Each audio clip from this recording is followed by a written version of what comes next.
여다. 아멘. 여러분 오늘 소유함을 넘어 소유됨으로 소유함을 넘어 소유됨으로라는 말씀의 제목으로 함께 말씀 나누도록 하겠습니다. 여러분 오늘 드디어 7교회 가운데요 마지막 교회인 라오디게아 교회입니다. 예수님께서요 다른 6교회에게도 동일하게 하셨듯이요 항상 그 교회를 향해 예수님 말씀하실 때 자신을 소개하십니다.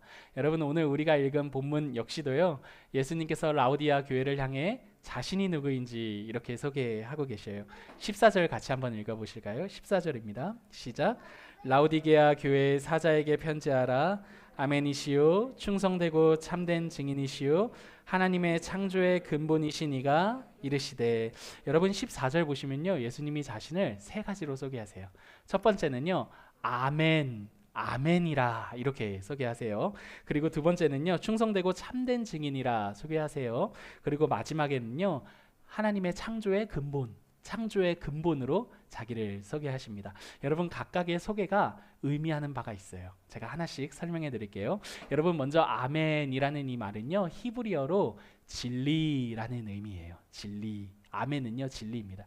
여러분 그래서 우리가 대표기도 방금도 앞에서 나와서 할 때 기도했을 때 누군가가 아멘 이러셨어요. 그죠?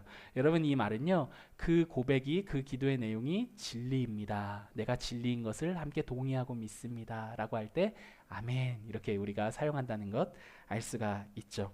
여러분 예수님께서요 자신을 아멘으로 소개하시는 것은 바로 자신이 무엇이다 라는 의미입니까? 내가 진리이다 라는 말의 의미가 됩니다. 여러분 이 말이요 사실 근데 이사야서 65장 16절에서 딱 한 번 등장해요. 어떻게 등장하냐면 하나님께서 자신을 아멘의 하나님이다 이렇게 소개하시거든요.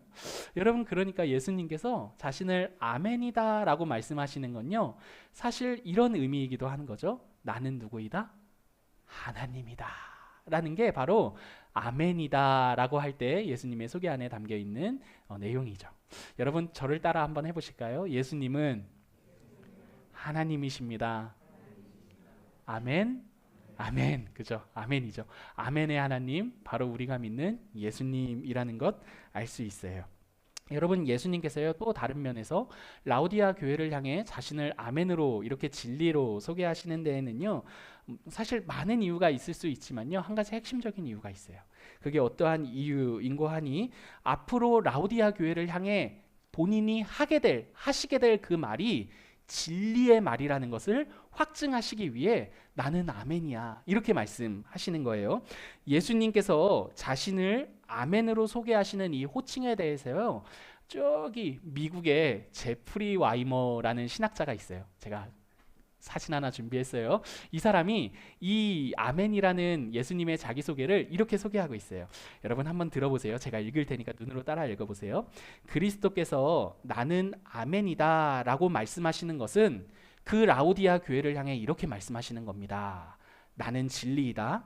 괄호는 제가 조금 더 추가한 내용이에요. 그러므로 내가 앞으로 너를 진단하여 하는 말이 등장할 텐데 그 말은 모두 무엇이다? 아멘, 곧 진리야. 설령 내가 너에 대해서 심판의 말을 할지라도 그 말을 아프게 듣지 말아라. 거부하지 말아라. 왜냐하면 그 말은 무엇이기 때문에? 진리이기 때문이다. 또한 내가 너에 대해서 은혜의 말을 하더라도 그 은혜의 말이 심판 이후에 뭐야? 생각지도 못했는데? 이렇게 예기치 못한 것이라 하더라도 그 말을 의심하지 말아라. 왜냐하면 그 말 또한 무엇이기 때문에? 진리이기 때문이다. 나는 아멘이요 나는 진리이다. 이게 바로 제프리 와이머라는 이 신학교 교수님이 이 장면에 대해 주석하는 내용이 됩니다.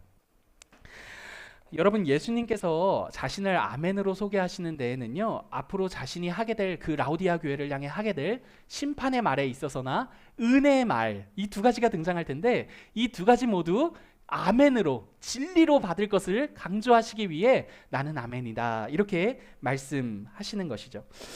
라오디게아 교회는요 자신들이 생각한 것보다 예수님이 말씀하시는 그 내용이 뭐야 우리가 굉장히 형편없네 라는 말도 있었고요. 또 이렇게 형편없는 자신들을 향해 그럼에도 불구하고 은혜를 베푸시는 말이 있었거든요. 그러니까 이 두 가지 모두 다 진리로 받아야 할 것을 강조하시기 위해 예수님께서 나는 아멘이다 이렇게 소개하신다라는 것을 알 수가 있어요. 여러분, 두 번째, 충성되고 참되다라는 이 표현 역시도요, 사실은 아멘의 확장판입니다. 그러니까 참되고, 보세요, 충성되고 참되다라는 이 말은요, 조금 더 풀어서 이야기하면 나는 신뢰할 만하며 나는 거짓이 없는 이다, 이런 의미예요. 그러니까 이렇게 말씀하시는 거죠. 앞으로 내가 너희에게 심판의 말을 할 텐데 그 말 신뢰해야 된다. 그 말 거짓이 없는 말이다. 또 더불어 내가 너희에게 앞으로 은혜의 말도 할 텐데 의심하지 말아라. 심판의 말과 곧이어 은혜의 말이 왔다고 그 심판의 말에만 머물지 말고 이 은혜의 말 역시도 신뢰해라. 그리고 거짓이 없다라는 것을 기억해라. 이게 바로 참되며 충성되며 참된 증인이라는 자기소개 안에 담겨 있는 말입니다. 여러분, 마지막, 창조의 근원이라는 자기소개도 마찬가지예요. 여러분, 창조의 근원이라고 할 때 이 근원은요, 어떤 최고의 권력을 의미합니다. 어떤 시작을 의미하는 단어이거든요. 그러니까 창조의 창조자요, 곧 통치자라는 설명인 거죠.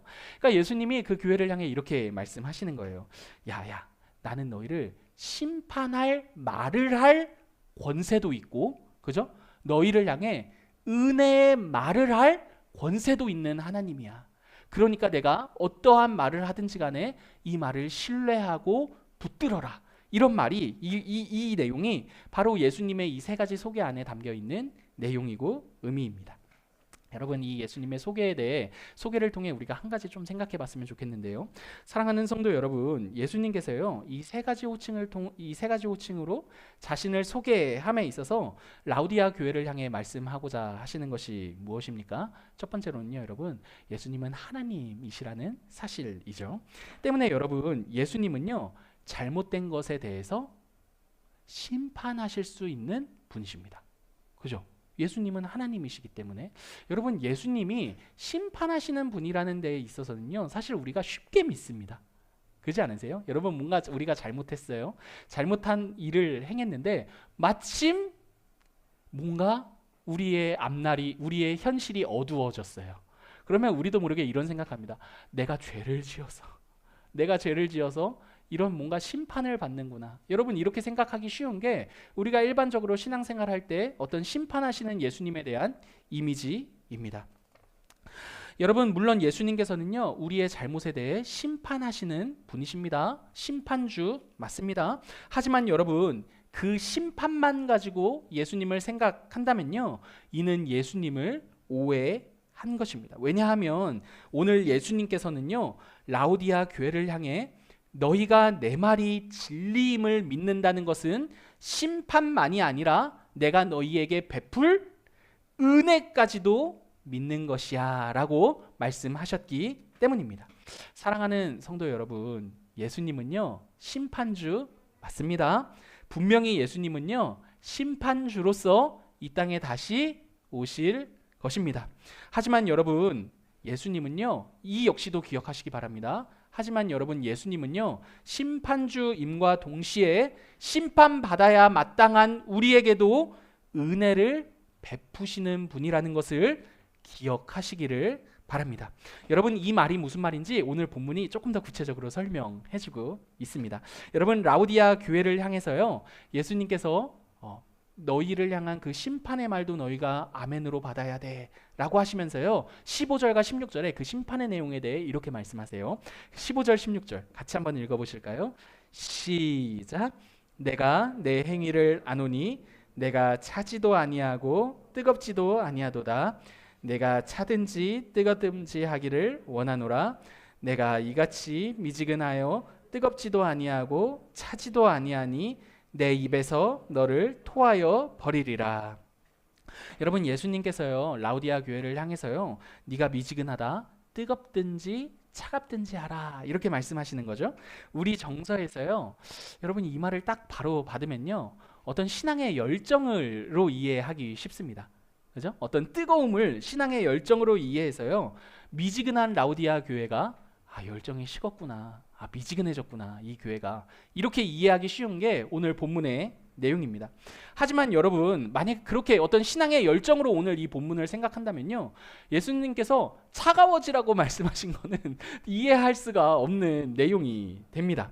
열정의 온도로 본다면 차가운 것은 미지근한 것보다 못한 것이 되기 때문입니다. 그죠? 여러분, 예수님께서 차갑든지 뜨겁든지라고 하셨는데, 여러분 만약에 이게 신앙의 열정을 가지고서 온도 체크로서 하는 말씀이셨다면 뜨거워라 이렇게 말씀하셔야 옳지 않습니까? 차갑다까지 말해서는 안 됩니다. 여러분, 예수님께서 뜨겁든지 차갑든지 하라 라고 말씀하시는 건 단순히 신앙의 열정을 고취시키기 위해 하신 말씀이 아니라는 것을 알 수가 있습니다. 여러분, 이 말은요, 당시 라오디아 교회, 라오디아 지역 상황을 이해해야 옳습니다. 여러분, 라오디아 교회는요, 당시에 물을 끌어다 썼어요. 이렇게 끌어다 썼습니다. 두 개의 도시에서 끌어다 썼는데요, 한 도시는요, 히에라볼리. 따라해 보실까요? 히에라볼리. 우리랑 상관도 없는 도시인데 여러분, 이렇게 손해를 봅니다. 우리가 성경의 땅과 멀리 살아서. 여러분, 이 히에라볼리라는 도시에서는요, 온천수, 따뜻한 물을 끌어다 썼습니다. 여러분, 예나 지금이나 따뜻한 물은 무엇의 효능이 있습니까? 건강의 효능이 있죠. 그죠? 피로를 회복시켜주고 뭔가 우리의 지친 몸을 회복시켜주는 뭔가 회복의 기능이 있었던 게 예나 지금이나 동일했던 모양이에요. 여러분, 당시에 그래서 히에라볼리의 그 따뜻한 뜨거운 물은요, 치유의 능력이 있는 물이라 여겨졌습니다. 그러니까 이 라오디게아 지역에서 이 히에라볼리로부터 이 뜨거운 물을 끌어다 썼던 거죠. 여러분, 또 다른 지역이 있어요. 골로새라는 지역입니다. 골로새 많이 들어보셨죠? 여러분, 골로새에서는요, 차가운 물을 끌어다 썼습니다. 거기는 차가운 물이 대표되는 물이었거든요. 여러분, 예나 지금이나 차가운 물은 막 더웠을 때 딱 마시면 어떻습니까?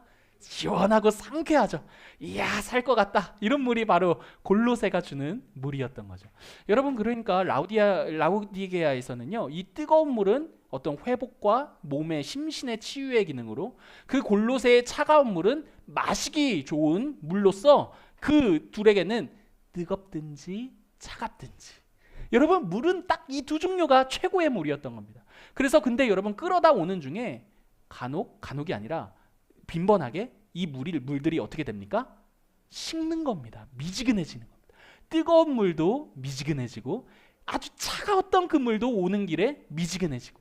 여러분, 그럼 이 라오디게아에서 미지근한 물은 입에도 되지 않았던 물이 바로 미지근한 물이었습니다.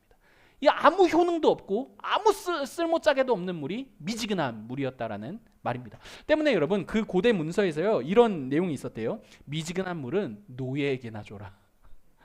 여러분, 노예에게나 주는 물이 바로 이 당시의 미지근한 물이었다라는 말입니다. 때문에 여러분, 예수님께서 라오디게아 교회를 향해서요, 네가 뜨겁지도 않고 차갑지도 않고 미지근하다라는 이 말은요, 그 교회의 형편이 굉장히 쓸모가 있다 없다? 없는 형편이라는 것을 꼬집는 말이라는 것을 알 수가 있습니다. 이러한 의미는요, 16절 끝을 보시면요, 너희가 미지근해서 내가 너희를 어떻게 하겠다? 내 입에서 토하여 버리겠다라는 것으로 보아 더욱 분명해지는 사실입니다. 미지근한 물은 마실 수가 없는 물이고 사용할 수도 없는 물이었기 때문입니다. 사랑하는 성도 여러분, 라오디게아 교회가요, 미지근한 교회요, 미지근한 이런 교회라는 평을 받는 것은요, 사실 라오디게아 교회 입장에서는요, 굉장한 충격적인 일이었습니다. 왜냐하면 그들 스스로요, 자신을 이렇게 평가했거든요. 나는 부유한 자라, 나는 부자라, 나는 부족한 것이 없는 자라 라고 평가한, 그렇게 자기 스스로 자부심이 있는 교회가 바로 라오디게아 교회였기 때문입니다. 여러분, 라오디게아 교회는요, 우리가 살펴보았던 서머나 교회보다 풍성한, 물질이 풍성한 교회였습니다. 빌라델비아 교회보다는요, 그 물질을 가지고 더 많은 능력을 행하는 교회였습니다. 여러분, 이 장면을 한번 생각해 보세요. 여러분, 오늘날 우리가 사는 시대에서요, 어느 교회가 있습니다. 그 교회가 사람이 많이 모여요. 사람이 많이 모이다 보니까 물질도 많이 모입니다. 그 사람과 그 물질로 막 많은 큰 능력의 일을 한다고 생각해 봅시다. 여러분, 그러면 우리 중에 과연 누가 그 교회를 보면서 너희는 미지근한 교회야, 여러분, 이렇게 말할 수 있겠습니까? 말할 수 없을 것입니다. 여러분, 우리가 사는 시대에서 가진 것이 많은 교회는요, 복을 받았으면 받은 교회지 그 교회를 향해서요 미지근한 교회라고, 뱉어야 할 교회라고 말한다는 것은 상상조차 할 수 없는 일이라는 것을 생각해 볼 수 있죠. 때문에 여러분, 라오디게아 교회는요 예수님께서 자신들을 향해 입에 뱉어버릴 교회요, 미지근한 교회라고 말한다는 이 사실을 받고 싶지도 않고 믿고 싶지도 않으며 정말 생각할 수도 없었던 말이었을 것입니다. 우리야말로 가난한 그 서머나 교회보다 많은 것을 가졌고, 우리야말로 빌라델비아 그 교회보다 더 많은 능력을 행할 수 있는 교회인데 우리가 어떻게 미지근한 교회야? 라는 게 그들의 반응이었던 거죠. 하지만 여러분, 꼭 기억해야 합니다. 이 말은 누가 하신 말씀입니까? 아멘이신 예수님께서 하신 말씀입니다. 신뢰할 만하며 거짓이 없으신 분의 말이라는 말입니다. 라오디게아 교회는요 스스로 부자라 부유하며 부족한 것이 없다 자부했지만요, 그들의 실상은 곤고한 자요, 가련한 자요, 가난하고 눈이 멀어 스스로의 형편을 제대로 보지 못하는 교회였습니다. 그들이 소유한 것으로 내가 누구인지 이해해 왔던 그들에게 날벼락과 같은 말씀이 바로 오늘 15절과 16절의 말씀이라는 말입니다. 여러분, 이 장면을 보면서요 우리가 간단히 하나 생각할 것 있어요. 여러분, 기독교 신앙은요 우리가 얼마나 많은 것을 소유했느냐를 가지고 복을 말하지 않는다는 사실입니다. 여러분, 라오디게아 교회는요 모든 것을 소유했습니다. 보면 사람들이 복 받았어 이럴 만한 교회가 라오디게아 교회였습니다. 그런데 여러분, 예수님께서는 그 교회를 향해서요 복 받았다 말하지 않으십니다. 오히려 내 입에서 뱉어내야 할 교회가 바로 너희라고 말하는 게 오늘 이 모든 것을 가진 라오디게아 교회를 향한 예수님의 말씀이라는 것을 알 수가 있죠. 여러분, 예수님께서요 그 교회를 향해서요 이와 같은 처방을 내리세요. 우리 18절 같이 한번 읽어보실까요? 18절입니다. 시작. 내가 너를 권하노니 내게서 불로 연단한 금을 사서 부유하게 하고 흰옷을 사서 입어 벌거벗은 수치를 보이지 않게 하고 안약을 사서 눈에 발라 보게 하라. 여러분, 예수님께서 그 교회를 향해 세 가지 처방하세요. 먼저는요 내게서 금을 사라 라고 말씀하세요. 그리고 다음으로 내게서 흰옷을 사라 라고 말씀하세요. 그리고 마지막으로요 내게서 안약을 사 눈에 바르라고 말씀하십니다. 여러분, 예수님께서 세 가지 뭐 사라고 하시는 거죠? 따라해 볼까요? 금, 흰옷, 안약 이렇게 세 가지 사라고 말씀하시는 거죠. 그런데 여러분, 여기서 중요한 포인트는요 금, 흰옷, 안약이 아니라요 이 세 가지를 누구로부터 사라고 말씀하시냐는 사실입니다. 여러분, 여기서의 핵심은요 이 세 가지를 누구로부터 사라고 예수님이 말씀하고 계십니까? 누구로부터? 내게로부터 사라고 말씀하신다는 사실입니다. 여러분, 예수님께서요 자신에게로부터 이 모든 것들을 사라고 말씀하십니다. 여러분, 이 금을 사고 흰옷을 사고 내게로부터 안약을 사라는 이 말씀의 핵심은요 그것들에 있는 것이 아니라, 금과 흰옷과 안약에 있는 것이 아니라요 바로 예수님을 사라는 데 핵심이 있는 말입니다. 다른 무엇이 아니라요 예수님을 삼으로써 예수님을 소유하여 예수님의 소유가 되라는 말이 바로 이 18절의 의미라는 말입니다. 여러분, 생각해 보시기 바랍니다. 지금 라오디게아 교회의 문제점이 무엇이었습니까? 그들이 지금 소유하고 있는 것, 그들이 가진 것을 가지고요 우리는 부유한 자야 자신들을 생각했더라는 점입니다.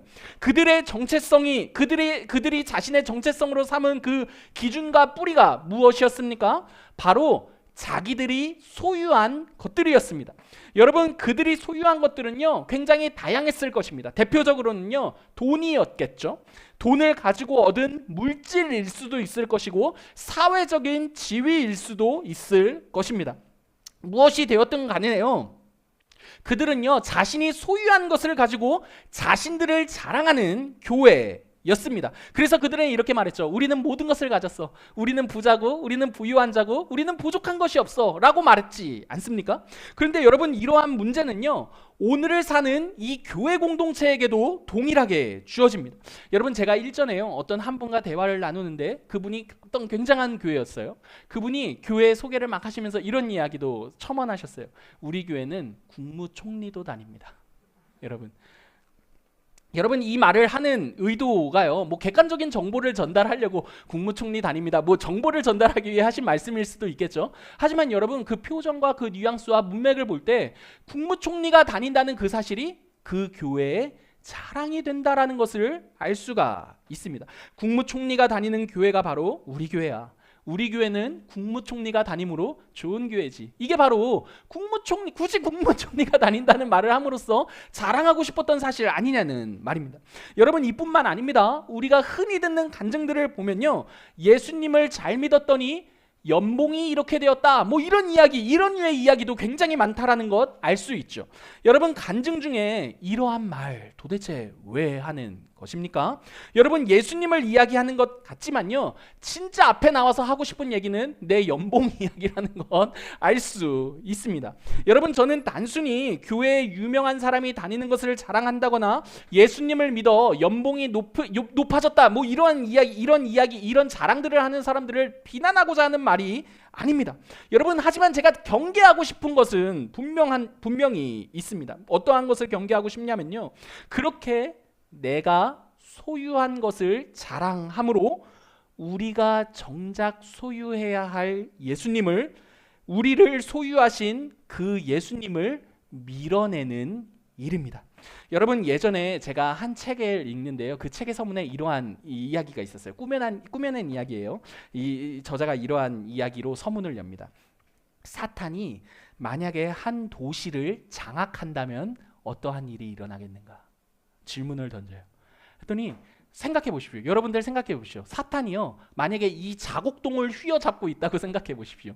여러분, 어떠한 일이 가장 먼저 일어날 것 같습니까? 여러분, 저는 이 질문을 들으면서 이렇게 생각했어요. 뭐 마약을 한다거나, 무슨 살인 사건이 있다거나, 막 뭐 분쟁이 있다거나, 이런 일을 생각했습니다. 근데 저자가 이런 얘기를 했습니다. 아니, 주일마다 교회에 사람들이 문전성시를 이룰 것이다.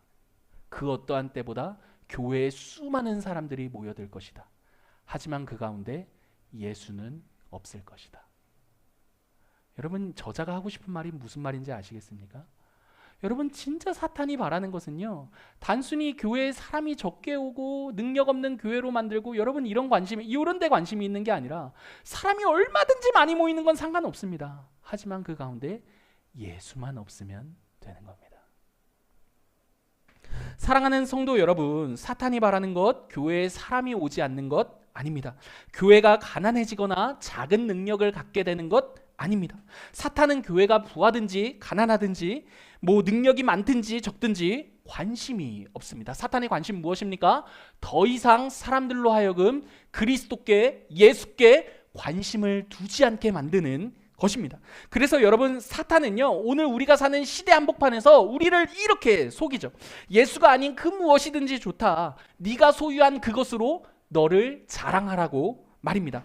여러분, 우리가 사는 시대는요, 그 어떤 때보다요, 너가 가진 것이 무엇이냐라고 묻는 시대입니다. 그 묻는 것을 넘어서요, 그 가진 것을 가지고 네가 누구인지를 말하라고 말합니다. 여러분, 그래서 모두가 자신이 가진 그 집을 자랑하죠. 자신이 받는 연봉을 자랑하고요, 자신의 학벌을 자랑하고, 자신의 인맥을 자랑하고, 자신의 직업을 자랑합니다. 여러분, 자랑하는 거 나쁘다고 말하는 것 아닙니다. 자랑하십시오. 더 가지셨으면 자랑 안 하고 무슨 재미로 삽니까? 자랑도 좀 해야죠. 여러분, 자랑하는 것 뭐라 하는 것 아닙니다. 하지만 여러분, 내가 가진 그것이 나의 전부가 되어서 정작 예수님을 아무것도 아닌 것처럼 밀어내고 여기게 된다면요, 분명한 한 가지 사실은 오늘 15절과 16절에서 예수님께서 내 입에서 너희를 뱉어버릴 것이라고 말씀하셨던 그 심판으로부터 결코 자유로울 수 없을 것이란 사실입니다. 여러분, 이러한 심판과 동시에 우리가 믿어야 할 그분의 말이 또 있습니다. 어떠한 말입니까? 그럼에도 불구하고 그 심판받아 마땅한 그 교회와 우리를 향해 여전히 은혜의 말씀을 하신다는 사실입니다. 여러분 20절 같이 한번 읽어보실까요? 20절입니다. 시작. 볼지어다 내가 문 밖에 서서 두드리노니 누구든지 내 음성을 듣고 문을 열면 내가 그에게로 들어가 그와 더불어 먹고 그는 나와 더불어 먹으리라. 여러분 이 20절 많이 들어보시지 않으셨습니까? 전도 구절로 굉장히 유명한 구절 중 하나죠. 사실 이 말씀은요, 전도 구절이라기보다요, 이미 믿는 우리들에게 예수님께서 어떠한 일을 행하고 계시는가에 관련된 말씀이기도 합니다.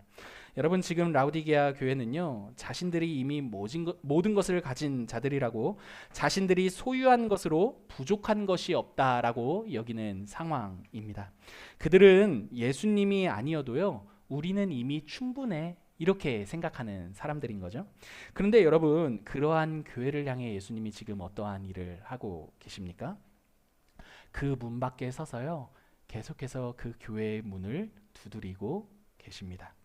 여러분 교회의 한복판에서 찬양과 영광을 받아 합당하실 그분이요 교회의 문 밖으로 밀려 나셨습니다. 여러분 창조의 근본이시잖아요. 하나님 예수님이. 그죠? 창조의 통치자, 모든 것의 이 창조의 근원이 되신 그분이요 교회의 문 밖으로 밀려나셨습니다. 여러분 우리 생각에는요 당연히 주인 대접 받아야 할 내가 그곳에서 밀려나고 문 밖에서 쫓겨나면 이것들이 어디 나를 막 이래야 될 것 같은데, 여러분 지금 예수님께서는요 계속해서 자신을 향해 문을 열어달라고 문을 두드리고 계십니다. 여러분 드라마 좋아하세요? 죄송합니다. 목사가 드라마 얘기 좀 하겠습니다. 여러분 우리나라 드라마 보시면요 항상 뻔한 스토리입니다. 어떤 뻔한 스토리냐면 신데렐라 스토리죠. 그죠? 아주 화려하고 모든 것을 다 가진 남자 주인공이 등장합니다. 근데 여자 주인공은 상대적으로 아무것도 가진 것이 없는 여자 주인공이죠. 근데 여러분 남자 주인공이요 꼭 그 아무것도 없는 여자 주인공에게 자신의 모든 것을 다 포기하고서라도 그 여자 주인공을 얻고 싶어 합니다. 근데 꼭 보면 한 번에 받아주질 않아요. 여자 주인공이. 그죠? 예나 지금이나 꼭 이렇게 밀쳐냅니다. 남자 주인공을. 그러다가 그 남자 주인공이 막 그 여자 주인공의 막 문을 두드려서 결국에는 그 여자 주인공과 잘 되는 스토리가 우리가 보는 그 드라마의 뻔한 스토리 아닙니까? 여러분 모든 것을 다 가졌지만요 남자 주인공이 그 여자 주인공을 갖지 못했기 때문에 모든 것을 갖지 못한 자가 되어서요 그렇게 약한 자가 되어서요 문 밖에서 계속 여자 주인공을 향해 문을 두드립니다. 그죠? 이게 모든 드라마의 스토리라는 것 알 수 있죠. 여러분 지금 예수님께서요 문 밖에서 교회의 문을 두드리신다는 건 역시도 비슷한 장면입니다. 창조의 근본이시며 모든 것을 다 가지신 그분이요 마치 모든 것을 다 갖지 못한 자가 되어, 왜? 교회를 아직 갖지 못했으니까 아무것도 갖지 못한 자가 되어 계속해서 교회의 문을 두드리시는 장면이 이 장면입니다.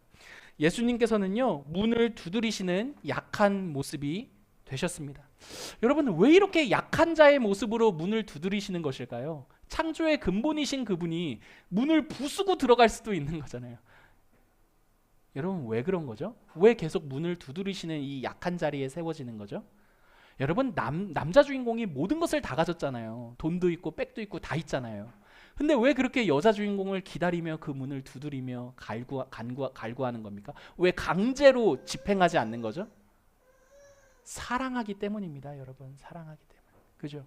여러분 여기에 행여라도 조금이라도 강제력이 동원되는 순간 그건 사랑이 될 수가 없습니다.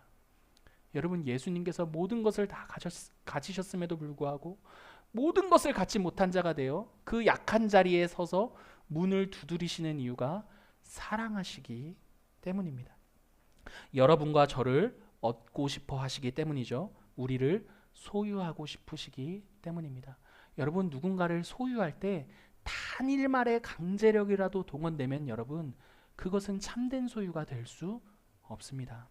여러분 사실 이 장면은요 굉장히 슬픈 장면이기도 해요. 왜 그렇습니까?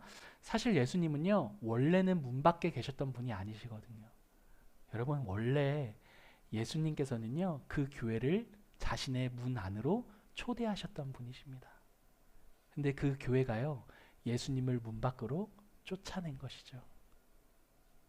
여러분 이해가 되시어요? 여러분 원래부터 예수님이 문 밖에서 두드리시는 스토리가 아니에요. 원래 그 문 안의 주인은 예수님이십니다. 예수님이 교회를 초청하셨어요. 나와 더불어 먹고 마시고 누리자. 나의 신부. 근데 그 신부로 초청받은 교회가요, 예수님을 문 밖으로 쫓아냈죠. 예수님께서 뭐 하는 짓이야! 라고 밥상을 엎어도 되는 마당에 쫓겨난 입장이 되어 그 문을 두드리시는 장면.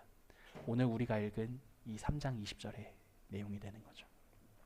사랑하는 성도 여러분, 예수님께서는요, 오늘도 그 문 밖에서 우리를 향해 문을 두드리시는 분이십니다. 그 문을 열어 우리를 위해 자신을 내어준 나를 소유하라고 우리에게 말씀하시죠. 그리고 더 나아가서요, 우리를 자신의 것으로 소유하기를 원하시는 분이십니다. 모든 것을 다 가지신 그분이요, 너희가 아니면 모든 것을 아무것도 갖지 못한 자처럼 문 밖에 서서 내가 너희를 계속해서 원한다, 이렇게 말씀하시는 분이 바로 우리가 믿는 예수님이라는 말입니다. 말씀을 마치겠습니다.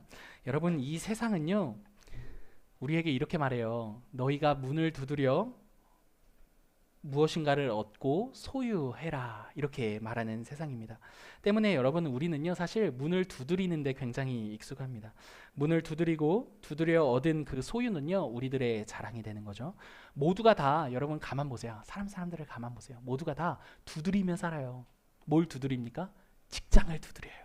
취업의 문을 막 두드려요. 경제의 문을 두드리고요. 막 집, 자가의 문을 두드리고요. 학벌의 문을 막 두드리고요. 관계의 문을 두드리고요. 여러분 계속 무엇인가를 갈구하며 두드리며 사는 세상이 우리가 사는 이 세상입니다. 여러분 그렇게 정신없이 무엇인가를 두드리는 것밖에 할 수 없는 우리를 향해 두드리는 분이 계시다는 것을 기억하시기를 바랍니다. 여러분 이렇게 두드려야만 하는 세상에서요, 도리어 우리를 얻고자 우리의 문을 두드리시는 분이 계십니다.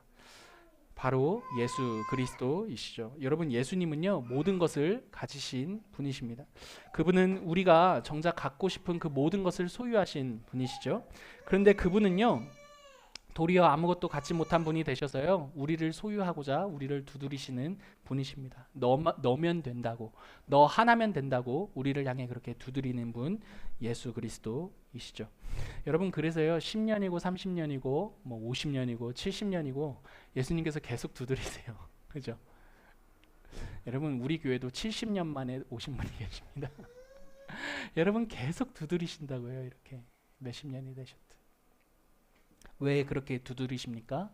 우리 하나를 얻기 위해서 두드리십니다. 그러므로 사랑하는 성도 여러분, 우리가 얻고자 하는 것을 두드리는 그 인생을 넘어서요, 더 나아가 우리의 문, 우리를 두드리시는 그 예수 그리스도께로 나아가시기를 바랍니다. 다른 것이 아니라요, 여러분 예수님을 삶으로 예수님을 소유하는 인생이 되시기를 바랍니다. 여러분 예수님은요, 지금도 우리를 소유하시기 위해 지금도 우리의 문을 두드리시는 분이십니다. 소유함을 넘어서요, 예수 그리스도의 소유됨으로 인생을 살아가시는, 믿음의 여정을 살아가시는 저와 여러분이 되기를 간절히 기도합니다. 함께 기도하고 성찬 나누겠습니다.